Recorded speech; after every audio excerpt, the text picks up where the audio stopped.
Hello friends, welcome to my YouTube channel am Vibhushita Mishra. आज मैं आपको वेस्टर्न पॉलिटिकल थिंकर अरस्तू के राज्य संबंधी विचार के बारे में बताऊंगी। Aristotle state theory. राज्य व्यक्ति का पूर्वगामी है। उत्पत्ति, स्वरूप, उद्देश्य एवं विशेषताएं आज हम आपको इस वीडियो में बताएंगे। अरस्तू के राज्य संबंधी विचार।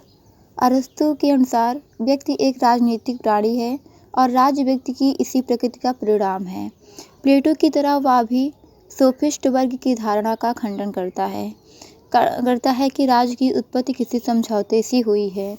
अरस्तू अपने राज्य संबंधी विचार में कहता है कि जो राज्य की उत्पत्ति हुई है वह व्यक्ति के समझौते से हुई है।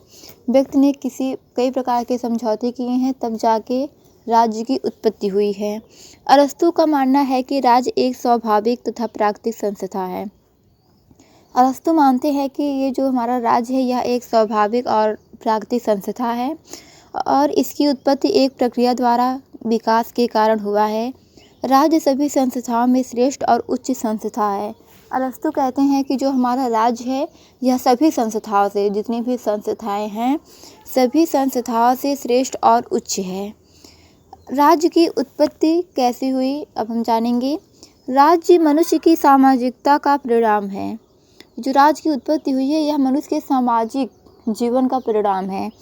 विवाह के आधार पर परिवार संस्था का उदय होता है, जहाँ पति पत्नी बच्चे दास सभी का आविर्भाव होता है।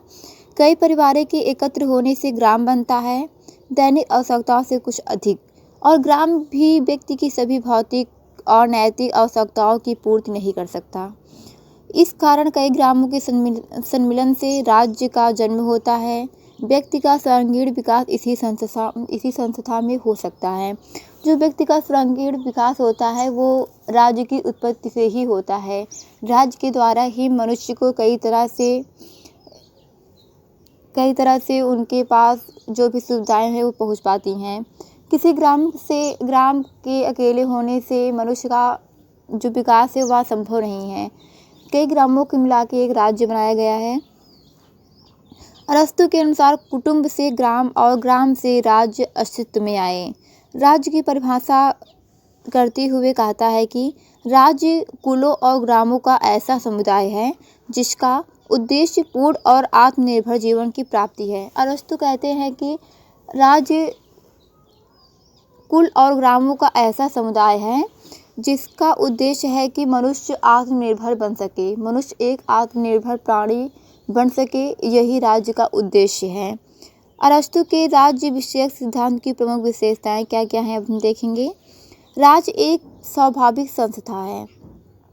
अरस्तू के अनुसार राज्य एक स्वाभाविक संस्था है। राज्य एक सर्वथा स्वाभाविक संस्था तथा प्राकृतिक संस्था है। राज्य परिवार का व्यापक रूप है। यह वैसे ही स्वाभाविक है जैसे राज्य परिवार का एक व्यापक समूह है। यह जो राज्य है यह परिवार का विशाल समूह है।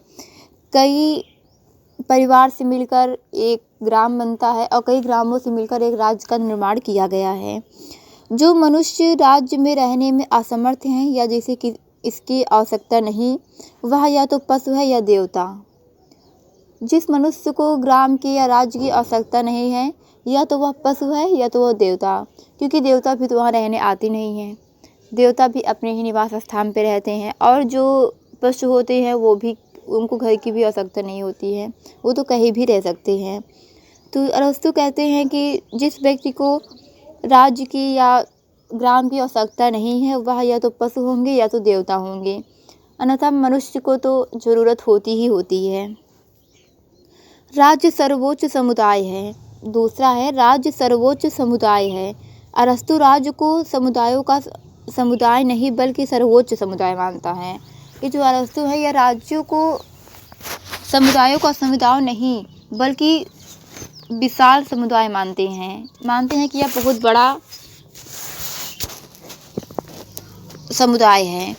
राज्य का उद्देश्य सर्वोच्च अच्छाई की प्राप्ति है। जो ये राज्य का उद्देश्य है ये सर्वोच्च अच्छाई की प्राप्ति है।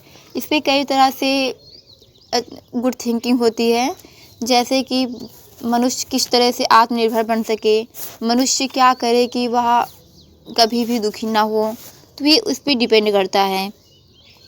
राज्य व्यक्ति का पूर्वगामी है। अरस्तु के अनुसार राज्य व्यक्ति का पूर्वगामी है। समय की दृष्टि से परिवार पहले है, जबकि प्रकृति की दृष्टि से राज्य, जो टाइम के अकॉर्डिंग राज्य जो हमारा वो है व्यक्ति है वह पहले है, और प्रकृति के अकॉर्डिंग देखेंगे तो पहले हमारा राज्य है। राज्य समग्रता और मनुष्य उसका अंग मात्र समग्र पहले आता है और राज्य बाद में। राज्य का स्वरूप जैविक या स्वायवी। अरस्तु के अनुसार राज्य का स्वरूप जैविक है और इसकी प्रकृति एक जीवधारी के समान है। राज्य का निर्माण विभिन्न अंगों से मिलकर हुआ है और व्यक्ति और समुदाय इसके अंग हैं, और अंगों का महत्व संपूर्ण के कारण ही है। राज्य एक आत्मनिर्भर समुदाय है। आत्मनिर्भर समुदाय से आशय है कि राज्य अपनी आवश्यकताएं पूर्ण करने में स्वयं सक्षम है। राज्य सभी व्यक्तियों एवं वातावरण की सृष्टि करता है जो व्यक्ति के नैतिक विकास के लिए आवश्यक है। राज्य का उद्देश्य जीवन की पूर्णता है। राज्य का उद्देश्य जीवन ही नहीं, एक आदर्श श्रेष्ठ जीवन की प्राप्ति करना है। राज्यों का उद्देश्य अपने सदस्यों का अधिकतम कल्याण करना है। राज्य का कर्तव्य सकारात्मक और रचनात्मक है।